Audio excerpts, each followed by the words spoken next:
శ్రీ క్రోధీనామ సంవత్సర ఉగాది శుభాకాంక్షలు. ఈరోజు మనం ఉగాది జరుపుకుంటున్నాం. ఈ క్రోధీనామ సంవత్సరం మనకు 60 సంవత్సరాల్లో ఉన్న వాటిలో 38వ సంవత్సరం. ఈ ఈ సంవత్సరం మనకి నవనాయకులు ఈ సంవత్సరం అంతా ఎటువంటి ఫలితాలు ఇస్తున్నారో చూసినప్పుడు ఈ ఈ సంవత్సరానికి రాజు కుజుడయ్యాడు. ఈ కుజుడు అవటం వలన పారిశ్రామికులు చాలా సుఖంగా ఉంటుంది. అలాగే మంత్రి శని భగవానుడు అయ్యాడు, పరిపాలన చాలా బాగుంటుంది. అర్ఘ్యాధిపతి శుక్రుడు అయ్యాడు, వ్యాపారస్తులకి చాలా బాగుంటుంది, వ్యాపార వృద్ధి కూడా జరుగుతుంది. మేఘాధిపతి శుక్రుడు కూడా వర్షం కొంచెం సామాన్యంగా ఉండే అవకాశం ఎక్కువగా ఉంది. సస్యాధిపతి కుజుడు కాబట్టి కందులు, ఎర్రధాన్యం ఇలాంటి పంటలు చాలా అధికంగా పండుతాయి. అలాగే సేనాధిపతి శుక్రుడు, జనాకర్షణ, జనాల యొక్క అనురాగం కూడా బాగా ఉంటుంది. రసాధిపతి గురుడు కాబట్టి నూనెల ఉత్పత్తి చాలా తక్కువగా ఉండే అవకాశం ఎక్కువగా ఉంది.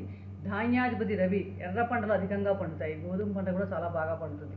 నీరసాధిపతి కుజుడు కాబట్టి బంగారం, రాగి ధరలు తగ్గే అవకాశాలు కూడా ఎక్కువగా ఉన్నాయి.